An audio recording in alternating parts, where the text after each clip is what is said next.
Hi, this is Chris Morton with another episode of Wine and Real Estate TV, a very special episode. Hank Schutemaker is here from the Angus barn. He is the wine director. Been waiting to do this show for a very long time. Excited to share it with you and get a little background information about the Angus barn and their amazing wine cellar. So we will begin that. Today's show, as always, is sponsored by my real estate team, the Morton Group. Our motto is you-centered real estate. Everything we do is focused on you. And you can find out more by going to our website, which is themortongroup.com. Hank, again, thank you so much for your time today. I really appreciate it. I think what most people don't realize, they think of North Carolina, they think of moonshine or whatnot if they're in California or New York. What caused the owners of this place, this amazing 5-star wonderful restaurant, what caused them to assemble a 26,000 bottle wine cellar and be all that it is here? What gave them the idea? Well, the late owner, Thaddeus Jr., he was president of the National Restaurant Association. Okay. And part of his job as president is you travel all over the United States supporting local associations. Right. And so in his travels, he saw wine was becoming a real integral part of dining, and especially when he was in California. And he met Marvin Shanken, who was the editor-in-chief of the Wine Spectator magazine. Right. And right there and then he decided, you know what, this is something that I want to do in North Carolina. So when he came back, he challenged his general manager to start this program, and that, I think that was in the early 80s. Okay.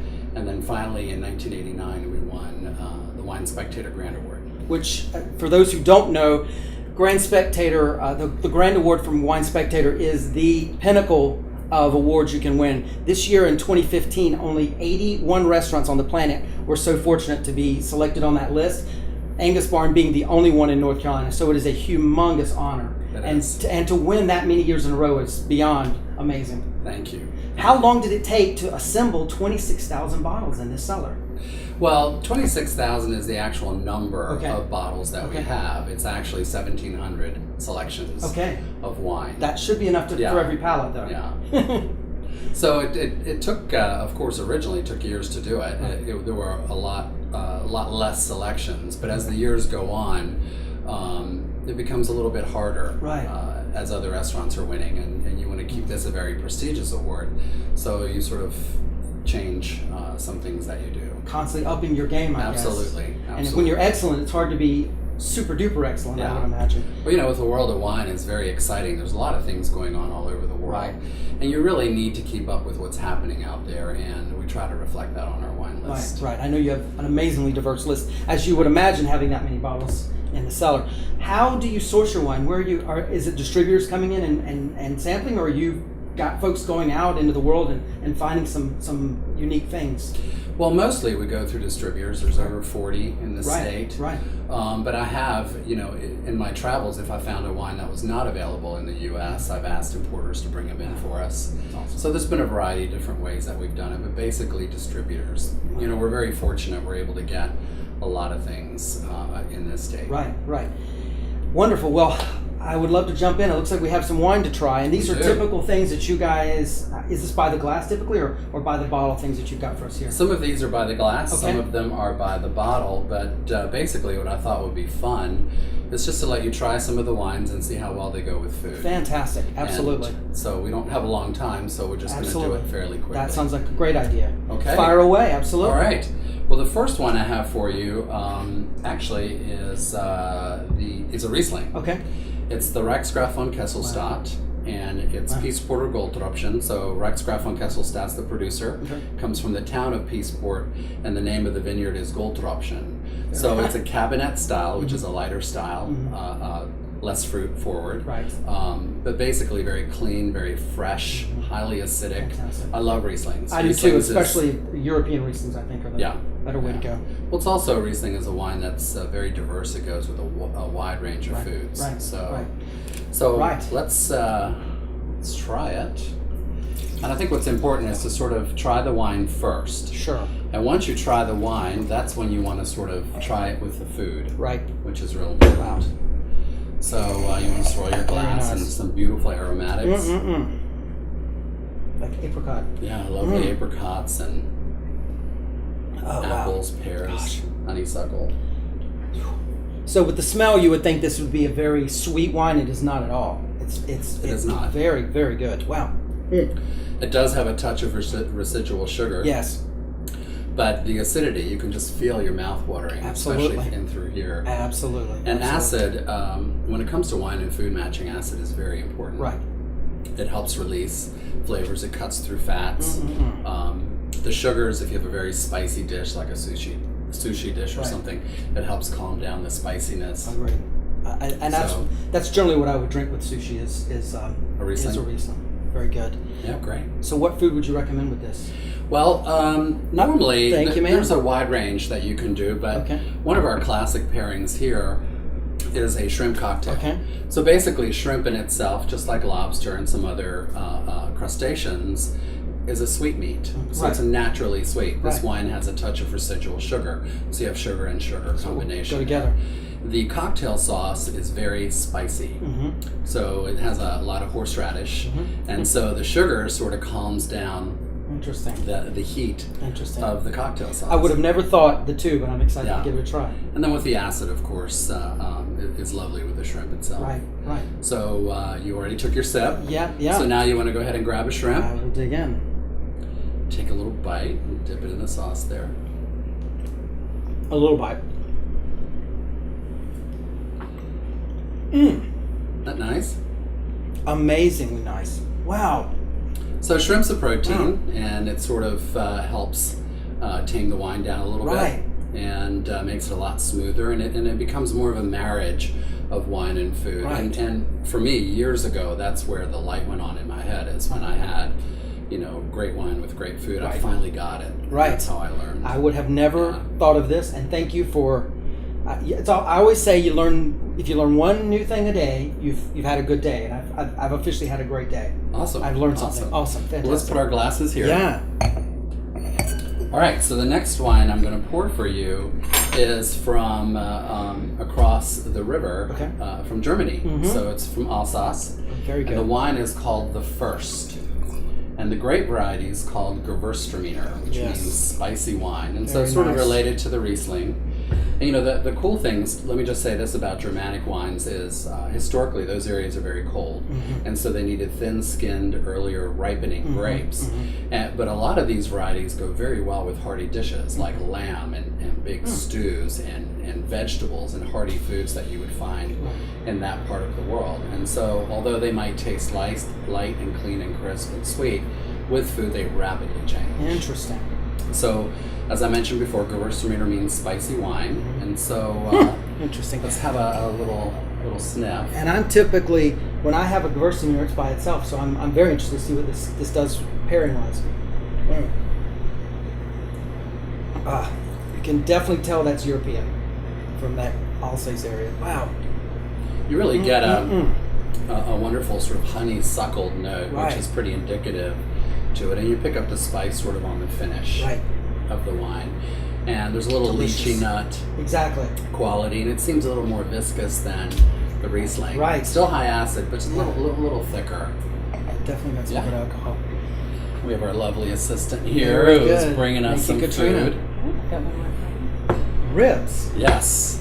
Well, this is one of the restaurant's Oh, yeah. signature dishes. It's our baby back ribs. Thank you, ma'am. And Gosh.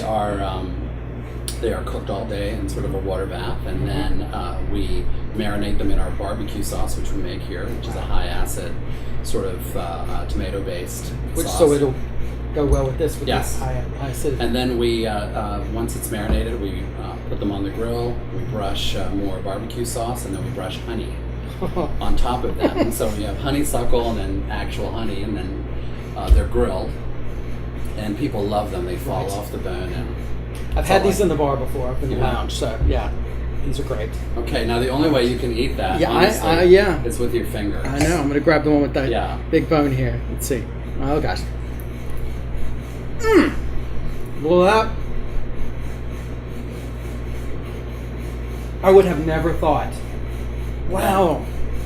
This has been a classic pairing of ours since I almost started here. Wow. I would have never thought. Yeah. Oh. I think I'm done for the day. I'm good. That is delicious. still have a couple more I wines know. That is amazing. Isn't that great? Wow. Riesling could also go with the baby back ribs for obvious reasons. Right, right. But that's sort of the pairing that I like. I love that. roast tomato. The barbecue sauce just goes so well. It does. Wow. It does. Wow. So pardon me. Yeah, no problem. All right. So the next wine, which is a Chardonnay. Mm-hmm. This is called Chateau de la Salle, and it's from Montigny, which is Burgundy, France, from a sub-region called Côte Chalonnaise. And these are all Premier Cru vineyards, so first row vineyards. Very nice. If you know anything about that particular area, it's further south from where a lot of the top cru whites are produced, so very close to Pouilly-Fuissé. So warmer climate. So the French have figured out a long time ago that the warmer the climate is, the less oak a wine needs. Right. And so these wines are very lightly oaked, known for their beautiful acidity and freshness. Wow. And so the oak just adds a little bit of sort of a vanilla butterscotchy note to it, but very slight. I definitely, as I've gotten older, I definitely can appreciate white wines. I'm a big red drinker. As all of you know, with watching any of these episodes, I am not a fan of the big, buttery, giant American Chardonnays. Right. French Chardonnay is just spot on, amazingly good stuff. This is a great example of that. It is. It's not beautiful. over. It doesn't taste like it's made in a factory or in a lab, like Right. a lot of, unfortunately, American stuff. But what's beautiful about this wine when you're smelling it is just you can pick up on the mineral in the soil. You can pick up the fruit, which is beautiful green apple and sort of lime qualities, and then a little bit of the oak. So it's all sort of in balance. Right. But I love this particular wine. It also has a beautiful acidity, Right. as I mentioned before, which is great with food. Right. That is delicious. And I do. Isn't that nice? I am not known for my whites, and I'm 3 for 3 here. This is great. But I think this would go nice with the salmon. I have a little salmon prepared. Oh, fantastic. And so we'll remove Awesome. this. Thank you very much. Salmon. So This we're going to is have 2 delicious. wines with the salmon. So it's Okay. going to be a fun experiment. Very good. But Chardonnay and Pinot are genetically linked. Really? They're related to each other. And so they have similar properties. But what's important here is to, as we all know, salmon is sort of a fatty fish. It's got a lot of flavor, a lot of fat, natural salt. And so acid here plays a part in cutting through that fat. And because it's a slightly salty dish, it also helps with that. The sort of lemon mineral qualities of the wine and the green apple sort of help with the flavor of the fish and gives you another dimension. So, And how is this try it. prepared? Usually it is pan sautéed, Okay.